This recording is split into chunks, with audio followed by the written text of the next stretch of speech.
But of course, Albanese's got enough problems of his own at home. And whilst we learn that he may be starting to look at a backflip towards hosting a royal commission, we know that one of the issues, and I guess one of my concerns, is that what are the terms of reference he's going to come up with? Because we learned today that one of the AFP's groups that was supposed to be looking over counter-terrorism, in fact, had lost funding recently and been disbanded quietly in only the weeks before the Bondi pogrom. So we now have a situation where Albanese's government has been absolutely instrumental in axing programs prior to this massacre occurring that were supposed to be overseeing counter-terrorism in all its forms. And when we learn more about these alleged terrorists, we see exactly where their backgrounds were and what they were doing.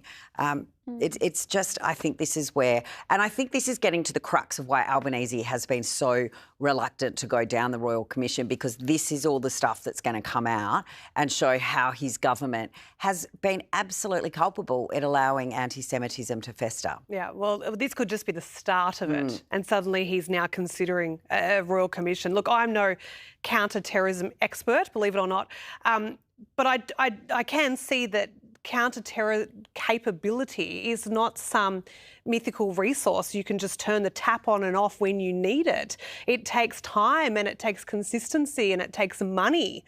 And so when you're dismantling a force such as this or a group such as this, at a time where the threat was not reducing, you know, it was only escalating. Yeah, it was only escalating, you know, with literally car bombs, with literally graffiti and anti-Semitism and the tension building, and that is the time. And to quote in the story out that it is a funding issue is so insulting. You know, last night we were talking about NDIS issues blowing out to be bigger than defence.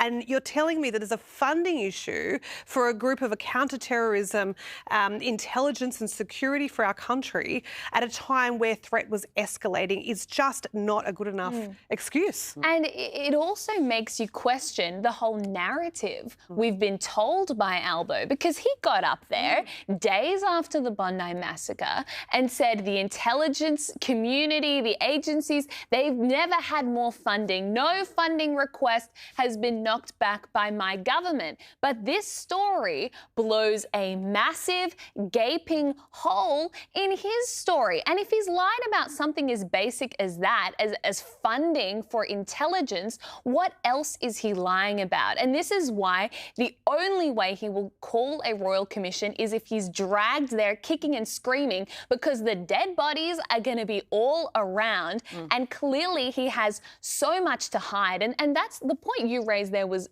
great, Claire. We knew this was an issue. Mike Burgess got up repeatedly and warned that anti-Semitism was the #1 threat to life and our terror threat level was probable. But what did Labor do? What did our government do? Cut funding and force a national surveillance team specifically looking at counter-terror to shut down. Look, the whole thing just smells like 4-day-old fish. And, you know, it's the fact that Parliament's going to be recalled to look at hate laws, which, you know, are important, but are they going to be enforced? Are they actually going to be... Laws. We've already got them and they're not being used.